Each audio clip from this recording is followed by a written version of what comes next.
जय हिंद, जय भारत। मैं रेबल सदानंद पति। भाई और बहनों, आप देख सकते हैं आज मैं किसान घाट, मेरे पीछे की बोर्ड भी आप देख सकते हैं। वर्तमान में मैं नई दिल्ली में किसान घाट पे हूँ। ये घाट समर्पित है महान किसान नेता चौधरी चरण सिंह जी के ऊपर, जो महान किसान नेता थे।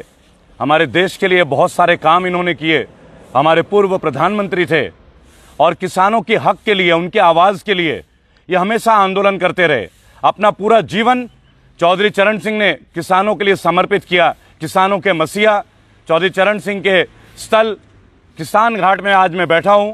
आज आप लोगों के बीच आया हूं भाइयों और बहनों, किसानों की बात करने के लिए। देखिए भाइयों और बहनों, आज किसानों की जो स्थिति है वो आपसे छुपी हुई नहीं है। किस हाल में किसान है उसके बारे में सबसे पहले मैं आपको बताना चाहूँगा। तड़पता भारत, करहाता किसान। आज भारत तड़प रहा है और किसान करहा रहा है। भाइयों और बहनों, तड़पता भारत, करहाता किसान। यह देश, आज हम बात कर रहे हैं अपने अन्नदाता के लिए। वो अन्नदाता जो जीवन भर अपना खून और पसीना बहाते हैं उस अनाज के लिए, जिस अनाज का सेवन मैं, आप, हमारे बच्चे, हमारे बुजुर्ग, देश के तमाम भारतवासी, तमाम जो जनसंघ है, वो इन चीज़ों का जो इस्तेमाल करते हैं वो कैसे करते हैं? जब अन्नदाता अनाज उगाते हैं, फिर चाहे वो रोटी हो, चाहे वो दाल हो, चाहे वो फल हो, चाहे सब्जी हो, चाहे बाजार में बिकने वाला वो ब्रेड हो, चाहे कोई भी चीज़ हो, हम किसान, हमारे अन्नदाता के खून पसीने की कमाई से। लेकिन आज क्या स्थिति है? आज तड़पता भारत, करहाता किसान। जो भी सरकारें आती हैं, किसानों के ऊपर बड़ी बड़ी बातें होती हैं, बड़ी बड़ी बातें, लेकिन किसानों का हाल बेहाल। भाइयों और बहनों, किसानों का हाल बेहाल। अपने आने वाले चंद मिनटों में बहुत सारी जानकारी आपके साथ में साझा करूंगा, क्योंकि मैं स्टैट्स के साथ बात करता हूं। मैं एक बागी हूं, रेबल हूं, और मैं स्टैट्स के साथ बात करूंगा ताकि सरकार को यह पता चले कि आज का जो युवा है वो किस तरीके से परिचित है अपने देश के तमाम जो विकृतियां हैं। लेकिन आज बात करूंगा किसानों की, क्योंकि हम कृषि बाहुल्य देश में रहते हैं। आज भी हम जिसे इंग्लिश में बोलते हैं रूरल एरियाज, ग्रामीण क्षेत्र, वहां की स्थिति क्या है, परिस्थिति क्या है, पराकाष्ठा क्या है, किस तरीके से उनके साथ जो आज हालात हैं।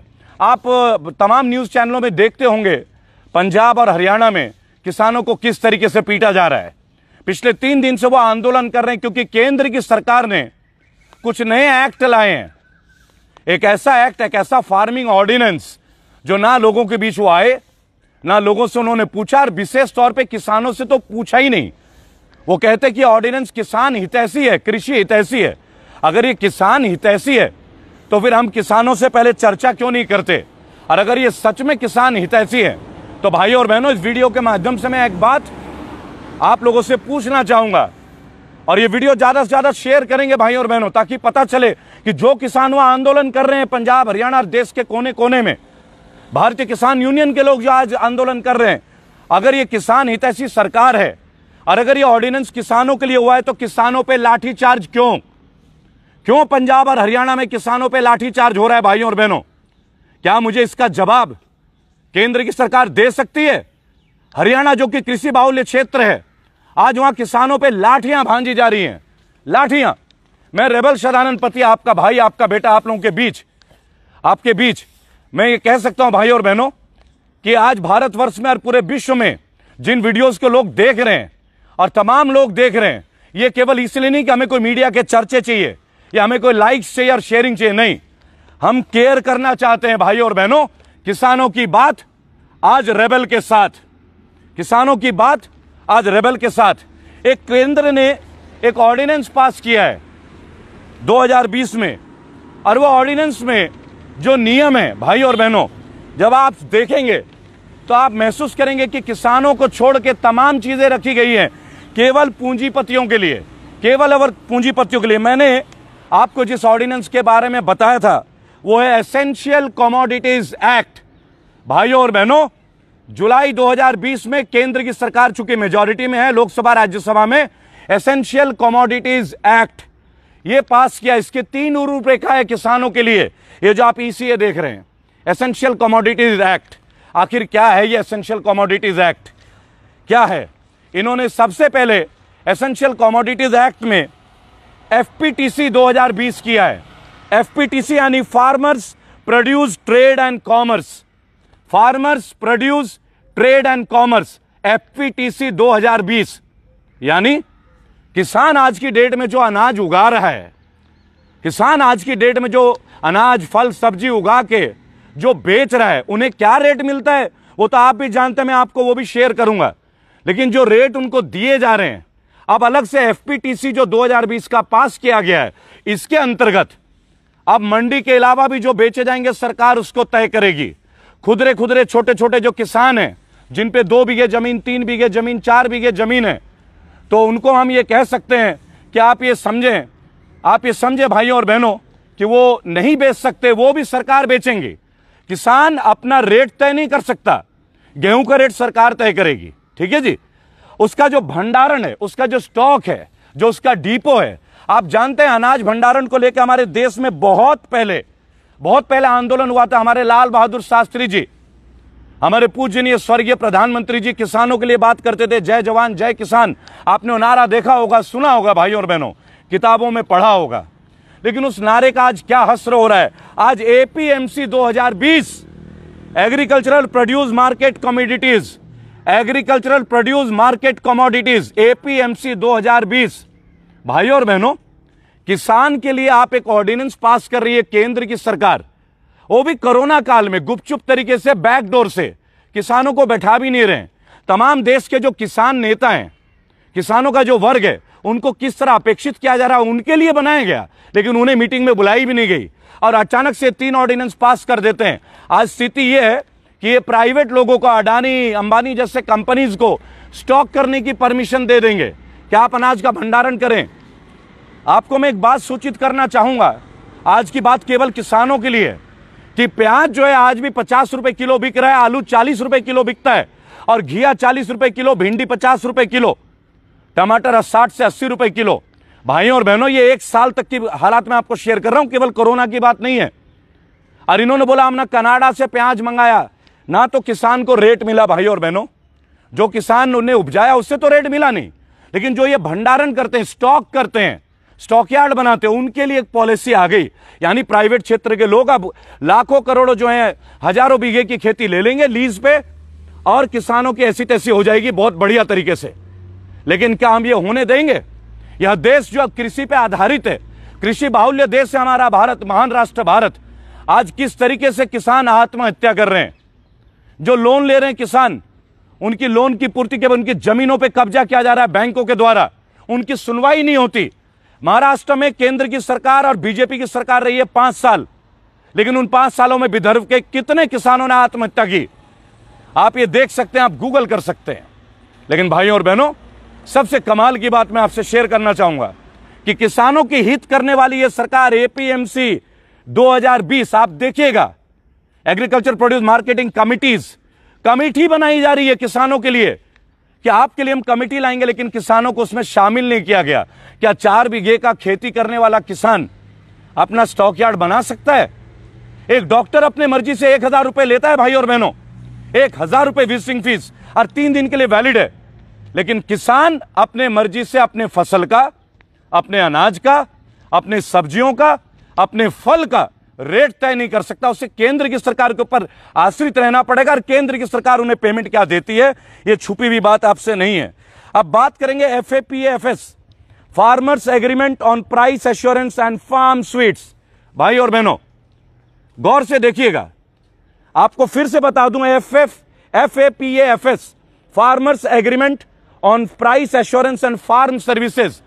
पॉन्टी चड्डा जैसे लोग, जो लोग पोल्ट्री फार्म खोलते हैं, जो लोग देहरादून में लाखों बीघे ले लेते हैं, आप पता कीजिएगा गूगल पे, आप पता कीजिएगा गूगल पे। भाइयों और बहनों, आज अडानी जैसे लोगों को, अंबानी जैसे लोगों को एक नियंत्रण दे दिया जाएगा।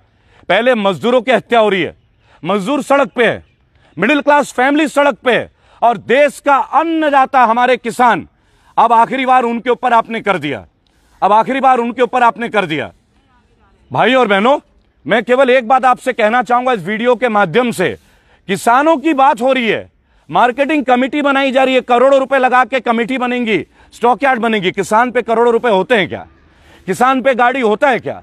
यूरिया तक तो मिलती नहीं है। आप इस पॉलिसी को देखिए और शेयर कीजिएगा इस वीडियो को भाई और बहनों, क्योंकि आज जो भी बोलता है उसको दबा दिया जाता है। पिछले 3 महीने में मैं रेबल सदानंद पति 19 बार मुझे पुलिस स्टेशन में डिटेन किया गया है। मेरी गाड़ी के नंबर फ्लैश कर दिए जाते हैं। अभी मैं किसान घाट पे हूं। महान किसान स्वर्गीय नेता श्री चौधरी सिंह, हमारे देश चौधरी चरण सिंह, हमारे देश के पूर्व प्रधानमंत्री, और पुलिस की गाड़ी 5 बार यहां से गई है, 5 बार, केवल इसलिए कि आप यहां क्या कर रहे हैं। तो आप सोचिए, क्या हम इस बात को कहने के लिए हमें लाइसेंस की जरूरत है? मेरे दादाजी किसान थे, मैं किसान का पुत्र हूं और गर्व से कहता हूं कि मेरा बेटा भी आने वाले टाइम पे किसान पे ही, एग्रीकल्चर पे ही कुछ ना कुछ करेगा। मैं हूं, जमीनें हैं मेरे पे भी, थोड़ी सी हैं, और मैं जानकारी भी रखता हूं कि कैसे धान बोया जाता है, गेहूं की कटाई कब होती है। आप आके विस्तृत जानकारी लीजिए। और मैं अपने ही देश में, अपने ही राष्ट्र में, अपने ही मुद्दों को लेकर जब आता हूं तो मुझे बोला जाता है कि आप गवर्नमेंट की परमिशन ले लें। ऐसा क्यों भाई? ऐसा परमिशन हम क्यों लें? राष्ट्र हित की बात के लिए हमें कौन सी लाइसेंस की जरूरत होती है? शोध का विषय, सोच का विषय। लेकिन आज बात है अन्नदाता की, आज बात है किसान की, और किसान की बात तो कही जाएगी। बहुत पहले मनोज कुमार जी की एक मूवी आई थी उपकार। आप ये देख सकते हैं कि भाई और बहनों, किस तरीके से किसान की जमीनों को साहूकार ले लेते थे। वही सरकार अंग्रेजों के टाइम पे, आज वही सरकार, हम बस गोरे अंग्रेजों से लड़ रहे थे पहले, अब भारतीय अंग्रेजों से लड़ रहे हैं हम। किसी की कोई हक नहीं सुनी जा रही है। सफाई कर्मचारी को तनख्वाह नहीं मिलती, आंगनवाड़ी कर्मचारियों को तनख्वाह नहीं मिलती, किसानों को यूरिया नहीं मिलता। आज मैं आपसे बात करूंगा गन्ना किसानों के बारे में। उत्तर प्रदेश के मुख्यमंत्री ने कुछ दिनों पहले कहा था 500 करोड़ का पैकेज, 500 करोड़। भाई और बहनों, आपको बताना चाहूंगा 15,000 करोड़ का बकाया है किसानों का रुपया, और 500 करोड़ रुपया आप रिलीज करते हैं। किस किसान के घर में वो पैसा जाएगा? किस किसान के घर में वो पैसा जाएगा? भाई और बहनों, वो पश्चिमी उत्तर प्रदेश के लोग, बड़ौत, शामली, मुजफ्फरनगर, सहारनपुर, ये तमाम क्षेत्र के जो लोग हैं, गन्ना किसान, हापुड़, मैं आपको क्षेत्र का नाम बताऊंगा, और ये हाथ में नहीं है, पेपर में लिखा हुआ, क्योंकि मैं संबंधित, तो मैं जमीन से जुड़ा हुआ व्यक्ति हूं और मैं स्पीच प्रिपेयर करके नहीं आता। माननीय मुख्यमंत्री जी ने इतनी बड़ी बात कह दी, 500 करोड़। अरे आप एमएसएमई के लिए 1,20,000 करोड़ दे रहे थे ना। जो मजदूर सड़क पे मर गए, बिहार जाते जाते, बंगाल जाते जाते, झारखंड जाते जाते, 1 रुपया नहीं दिया आपने। विकलांगों को आप महीने के 500 रुपए देते हैं, 500 रुपए, उससे घर चलता है अनुराग ठाकुर जी?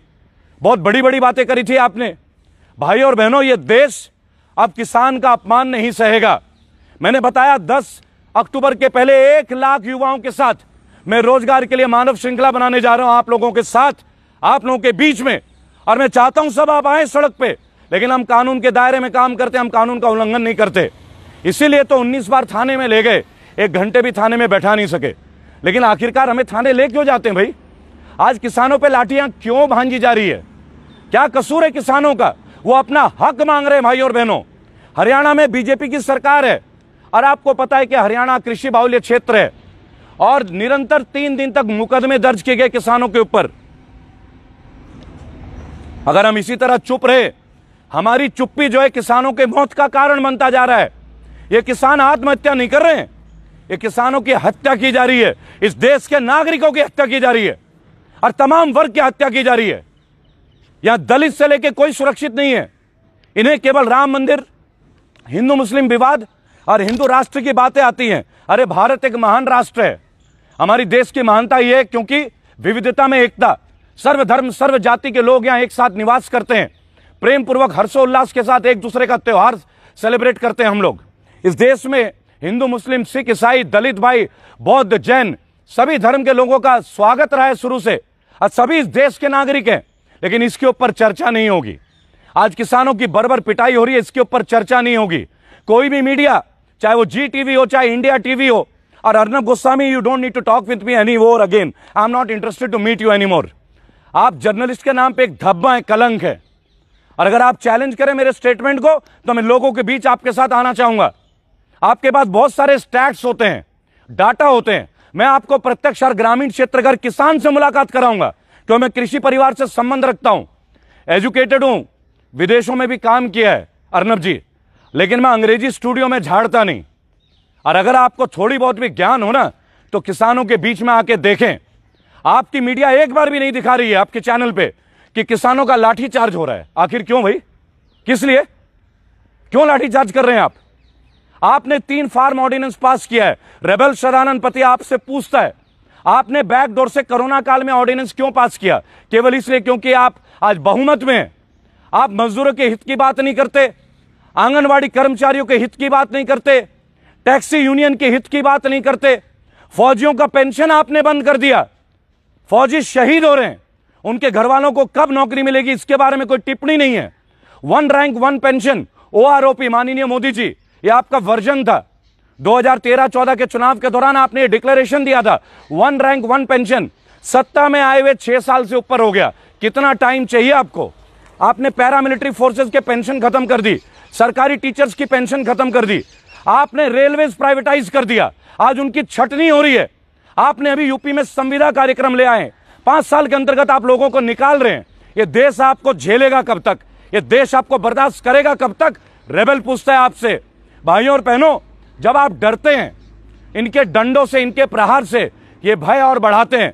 मैंने आप लोगों से वादा किया है 10 अक्टूबर के पहले 1 लाख युवाओं के साथ मैं मानव श्रृंखला बनाने जा रहा हूं। और अगर आप लोगों का आशीर्वाद रहा, आप लोगों का साथ रहा, तो शायद गिनीज बुक ऑफ रिकॉर्ड में यह नाम दर्ज होगा, और अवश्य होगा। लेकिन हम ये गिनीज बुक के लिए नहीं कर रहे हैं। इस देश के माननीय प्रधानमंत्री ने कहा था 2 करोड़ नौकरी हर साल। बताना चाहूंगा 19 करोड़ से ज्यादा नौकरियां पिछले 1 साल में जा चुकी हैं।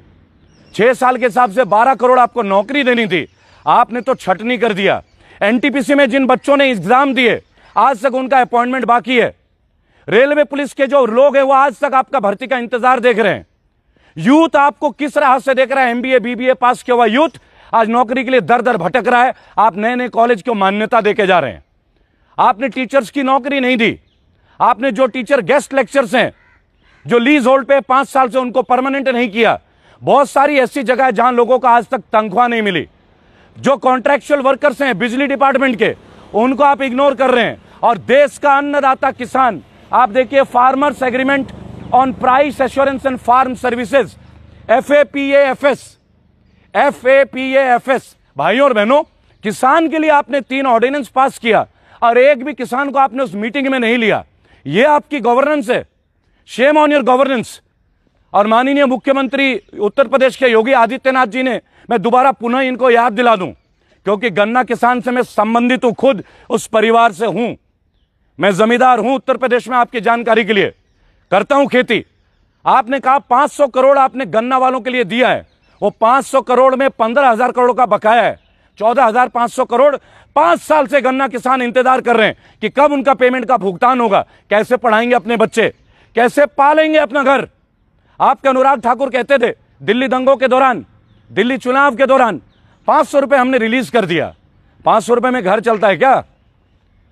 हमारी देश की मिनिस्ट्री ऑफ फाइनेंस, वित्त मंत्री निर्मला सीतारमण जी 500 रुपए में चला लेंगे अपना घर? आपकी गाड़ी का डीजल भी शायद 2,000-3,000 का मिनिमम खर्चा आता होगा रोज का। कौन सी गाड़ी इस्तेमाल करते हैं जनता को बता दीजिएगा। आपके बच्चे कौन सी गाड़ी इस्तेमाल करते हैं वो भी बता दीजिएगा। गृह मंत्री के बच्चे कौन सी गाड़ी इस्तेमाल करते हैं वो भी बता दीजिएगा। और अभी तो नए नए गाड़ियां आ रही हैं। माननीय प्रधानमंत्री को इस कोरोना काल में एक और विमान की जरूरत पड़ गई और आपने पीएम केयर फंड के उसको आप आरटीआई से दूर कर देते हैं। यह आपकी ईमानदारी की पराकाष्ठा है। लेकिन देश किसानों के ऊपर यह अत्याचार अब नहीं सहेगा। अगर बिहार, बंगाल, झारखंड, जितनी भी जगह यह आंदोलन हो रहा है, यह आंदोलन भाइयों और बहनों बढ़ेगा। आप लाठीचार्ज करेंगे, आप रेबल को किसानों के हर आंदोलन में आप देखेंगे। मैं आगाज कर रहा हूं 10 अक्टूबर के पहले 1 लाख युवा रोजगार के लिए आपकी मानव श्रृंखला बना रहे हैं। नई दिल्ली, इसी राजघाट से हम शुरू कर रहे हैं। गिरफ्तार कीजिए। वैसे भी 19 बार आप मुझे गिरफ्तार कर चुके हैं। आपने अभी देखा होगा हमने डॉक्टर कफिल खान को रिलीज करवाया। विनय जी बहुत मेहनत कर रहे थे, हमारी टीम के सदस्य हैं, भाई हैं, विनय दुबे फ्रॉम मुंबई। अब संजीव भट्ट के लिए हम मेहनत कर रहे हैं, रिलीज कराएंगे। अखिल गोगोई, जिन जिन एक्टिविस्टों को आपने जेल में डाला है, तमाम उन लोगों को हम जेल से निकालेंगे। आप हम पे क्या मुकदमा दर्ज कराएंगे? हम तो कानूनन परिवार से आते हैं, लॉ से जुड़े हुए लोग हैं। वो अनाड़ी थे जिनको आपने जेल भेजा। हमें छेड़ के देखिए, आप हमें छेड़ के देखिए। तमाम जो वकील बिरादरी है वो आपके सरकार के, आपके पार्लियामेंट के सामने आके बैठ जाएंगे। क्या करेंगे आप? सबको लाठी भांजेंगे? भाई और बहनों, इस सरकार को उखाड़ फेंकने का सही टाइम है। जिन जिन प्रदेशों में अब इलेक्शन हो रहा है, सही जवाब दीजिए। ये बिजली बेच चुके, एयरपोर्ट बेच चुके, रेलवे स्टेशन बेच चुके। चाय वाला स्टेशन पे चाय बेचा करता था, अब चाय वाला रेलवे स्टेशन बेच रहा है। किसी भी गरीब व्यक्ति की कभी सूद ली नहीं गई, कभी भी। लेकिन नहीं, इनको यह बात समझ में नहीं आती। देश का युवा आज क्राइम की ओर अग्रसित हो रहा है, जॉब्स नहीं है, लेकिन इसके ऊपर कोई बात नहीं है। आज किसान घाट, चौधरी चरण सिंह के स्मारक स्थल और किसानों के लिए बात करते हुए मैं आप लोगों से आग्रह करूंगा, जहां भी किसानों का आंदोलन हो रहा है, आपका भाई, आपका बेटा रेबल उनके साथ है। और इस आंदोलन में मैं आशा करता हूं कि आप सभी लोग हमारे साथ होंगे। जय हिंद, जय भारत।